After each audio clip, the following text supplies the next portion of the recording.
In this video, we will solve a meta SQL interview question. The question is friend request acceptance rate by date. What is the overall friend acceptance rate by date? Our output should have the rate of acceptance by the date the request was sent. And we have to order the result based on earliest date to the latest date. Let me query the table. Let us take the table and I will explain the question once again. Then it will be clear. So this is the table which we are going to use, which is the FB underscore friend underscore request. It has got four columns. The first column is user ID sender.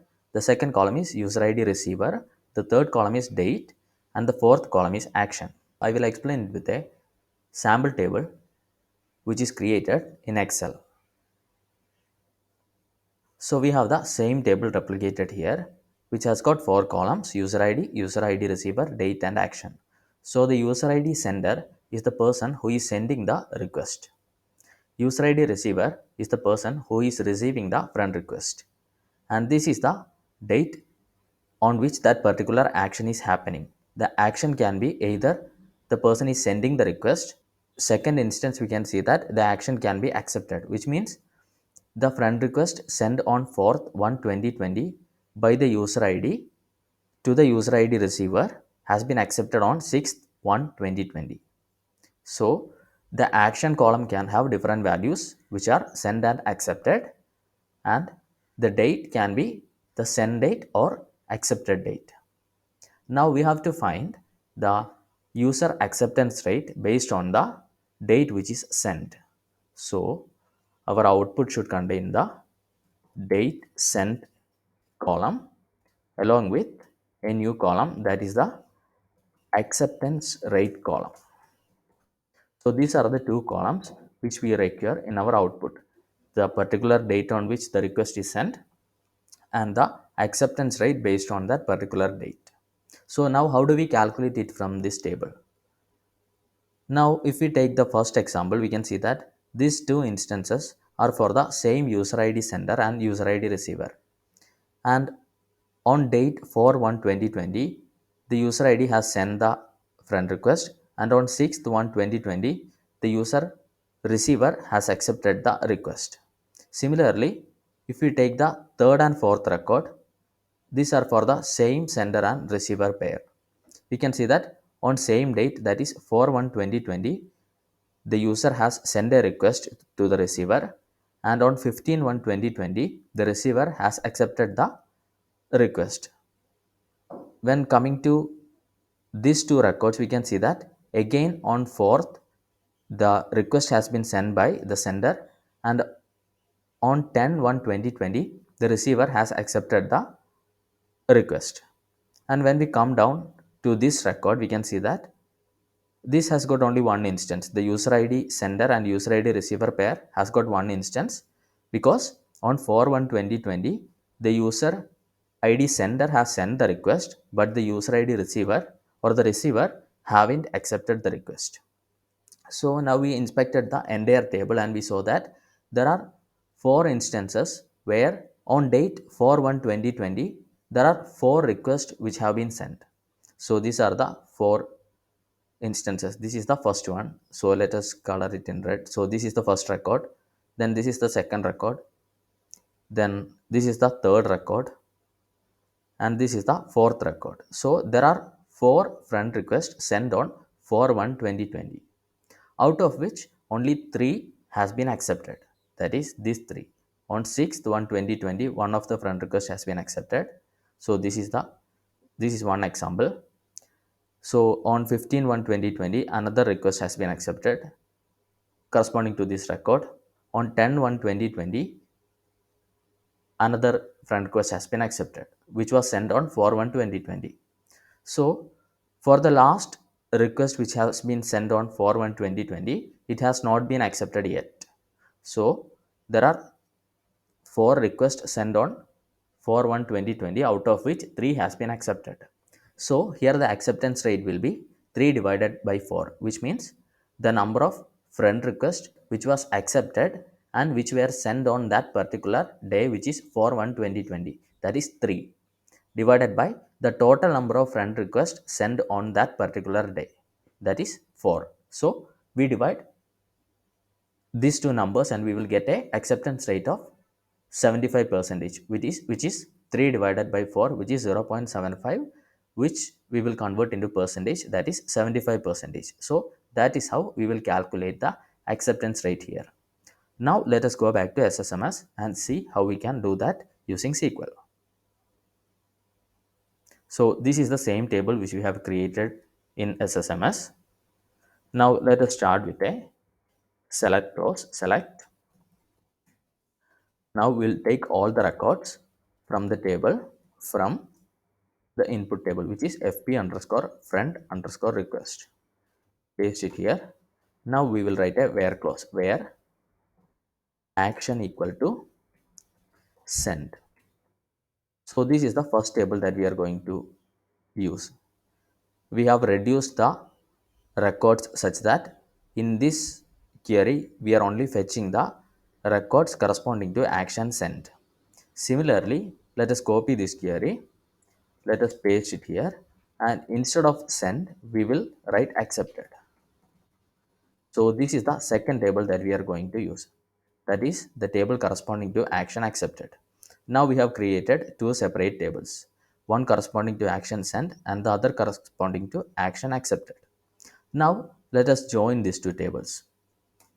Before joining these two tables, we can rename the date column in both of the tables such that in the first table where action is sent, we can rename the table date as date sent, and in the second table where action is accepted, we can rename the date column as date accepted.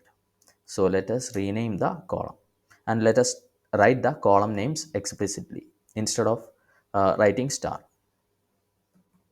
User underscore id underscore sender, comma, the second column is user underscore id underscore receiver, comma, now it's date column, and the date column we are going to rename here as date underscore sent. So this is the first table. Now in the second table we are going to rename the date column as date accepted. Copy this, we will paste it here and change this date sent to date accepted. Now we have the two tables which we created separately for action sent and action accepted. Now let us join these two tables. So we will put the first table in the parenthesis and give an alias name as A, and let us put the second query inside another parenthesis and we will name the column as B. Sorry, name the table as B. Now let us write a left join, left join. After the alias name B, let us write the join condition, that is A dot user id sender, copy, equal B dot user id sender, because both the tables are having same column, which is the user id sender column. And also we have to write one more condition, that is A dot user id receiver. Copy this, A dot user id receiver equal B dot user id receiver. Now we have completed the join condition part. Now let us go back to the start of this query and select only columns which are required, that is select user id receiver column, user id sender column, comma, and these two columns let us take from subquery A. Now we will take the two other columns which are date sent and date accepted. Date sent, comma, date accepted, and write a from clause. Now let us execute this and see what we are getting. Now this table has become more meaningful. Now we have a user ID sender column, user ID receiver column, date on which the friend request was sent, and date on which the friend request was accepted. If the friend request was not accepted, the date accepted column will be having null. Now this table looks more meaningful, and now it is very easy to calculate the acceptance rate from this table. Now let us put this entire query inside a CTE with T1. Let us name the CTE as T1. Let us put this entire query inside a CTE Now write a select clause after the CT definition, that is select date underscore send as date. So we'll name the column as date. Now we are going to count the number of date accepted records, that is count date accepted divided by count of date underscore send. Now before running this query, we have to write a from clause, and before that let us convert this part into a float, because otherwise we will get 0 in the result, as acceptance underscore rate, and this is taken from even CTE, and we have to write a group by clause since we have some aggregate function in the query. So dates and will be written in the group by clause. Now if we run this query, we will get a acceptance rate which is in ratio. Run this and we have the date on which the friend request was sent and the acceptance rate with respect to that particular sent date. Now if we want to convert this to percentage, simply multiply it with 100 and it will get converted into percentage. Let us do that also. Do 100, execute this. So on 2020 4 we have acceptance rate of 75 percentage. Similarly, for the second record, that is 2021 6, we have a acceptance rate of 66 percentage. So this is one method of solving this question. And if you have some more scalable, efficient solution, please share the same in comment so that others can also take a look. Thanks for watching, and if you like the video, subscribe our channel for more. Thank you.